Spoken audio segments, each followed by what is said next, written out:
What's up, everyone? Today I have 4 of the top questions that are asked by parents of addicts that are struggling, and I have answers from someone who has found recovery from active drug addiction. If you don't know me yet, my name is Adam Vibe Gunton. I'm the founder of Recovered on Purpose, and just over 5 years ago, I was homeless, I was 86 from the homeless shelter, and I was unable to stop using the worst kinds of drugs out there.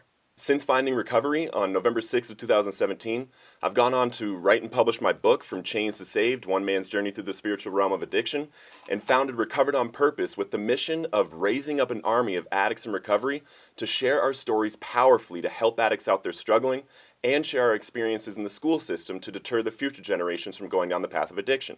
We at Recovered on Purpose believe that everyone in recovery has a responsibility to be proud and loud in their recovery to help the addict out there struggling. If you haven't yet, make sure you're following the Recovered on Purpose Facebook page and subscribe to the YouTube channel so you can get the latest ideas for addiction and recovery. So let's get into the commonly asked questions that parents of addicts have and the answers that can help you help your child. The first question I hear a lot of is, why won't they just stop? A lot of mothers and loved ones believe that if an addict just won't stop, that means that they don't love them, and this just couldn't be farther from the truth. It is absolutely possible that an addict is addicted to drugs and loves you at the same time.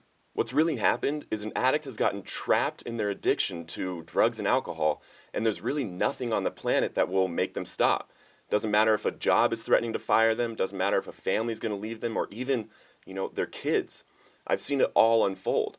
And I've talked to addicts that are struggling, and I was one that was struggling, and it's not that we're choosing the drugs and alcohol over these things, it's that we're trapped by them. It has nothing to do with you that we're addicted. We still love you. And one thing that is really important to know is that drugs and alcohol were never really the problem. And I know that's a weird concept to grasp, but drugs and alcohol aren't the problem. They are our solution to all the problems of life that we're facing. And the thing is, an addict isn't going to stop using until they find a different solution to the problems of life. With so many different solutions now, other than the 12 steps, and the 12 steps are great, I'm a 12-stepper, but there's all kinds of different recovery solutions and life solutions that people have access to now. Finding a solution like this can be really difficult for an addict, and sometimes it's actually really beneficial for us as people in recovery or loved ones of addicts to be looking for the right resources to give them ourselves. The sooner you can get the question out of your head about why won't they just stop, don't they love me, you will actually have a better opportunity of helping them in the future. And the best thing for you to do right now is just love them unconditionally, and we'll talk about some more ways to do this in later questions. Number 2, what can I do to help make them stop? Unfortunately, until an addict is truly ready to stop, there's little to no chance of convincing them to stop. To answer this question, though, with some solutions, is love them unconditionally, but you gotta stop the enabling behaviors. These behaviors can include letting them live with you rent-free, or paying their bills, or letting them borrow cars, bailing them out of jail, that kind of stuff. What really has to happen is they need to take responsibility for their own life, their own choices, and their own bills. And while you continue to love them unconditionally, this means just hugging them, talking to them about life, just loving them, and don't bring up their addiction unless they bring it up to you, because that'll leave doors open to have better conversations. And when these opportunities arise, when they start asking you about addiction and start asking you for help, then having the treatment resources or the different programs or people to connect them to at that time will be extremely valuable to you. And once you cut out all of the enabling behaviors, make sure that you sit them down and you have a conversation about what the boundaries actually are, and make sure that you're telling them how much you love them, and you're doing this because you want them to get clean and sober so that you can live a life with them.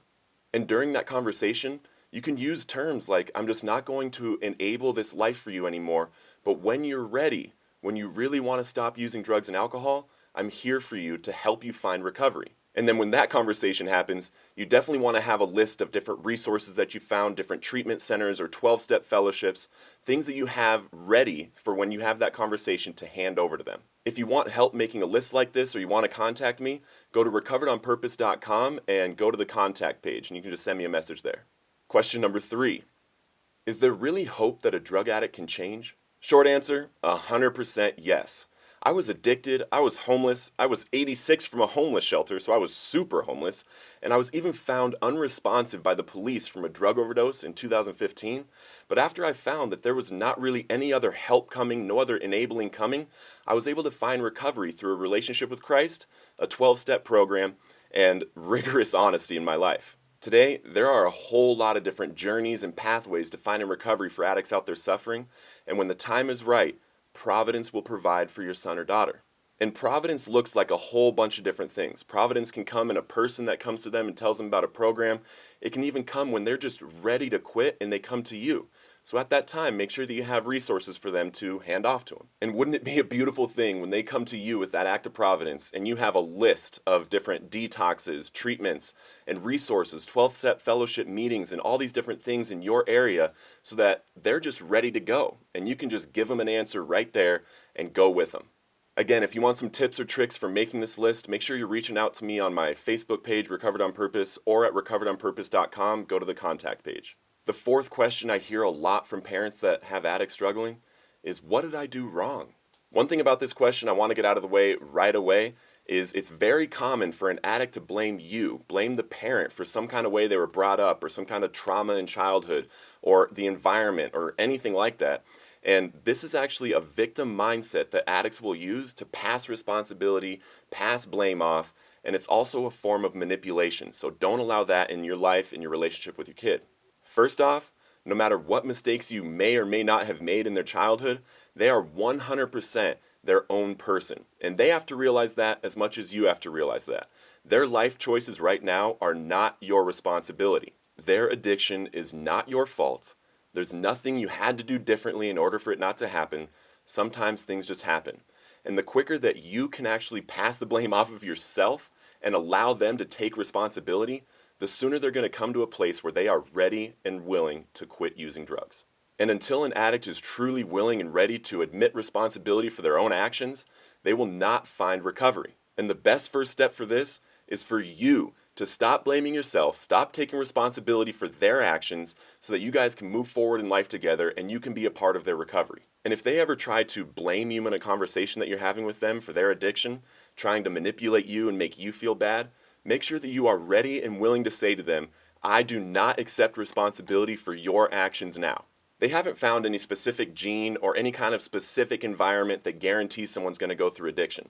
There's all kinds of people that went on to live successful lives that had horrible traumatic things happen in their childhood. And there's people that had the perfect life growing up that grew up to be addicted. So the fact of the matter is, you are not to blame, you are not at fault, and your kid has to take responsibility for their own life in order to find recovery. I hope this short video helped you get some answers to some questions you might have about your kid that's addicted. If you have any other questions that weren't answered in this video, make sure you're putting them in the comments so I can answer those for you. Again, we do love you. Stop enabling us. There is hope, and it's not your fault. And subscribe to Recovered on Purpose.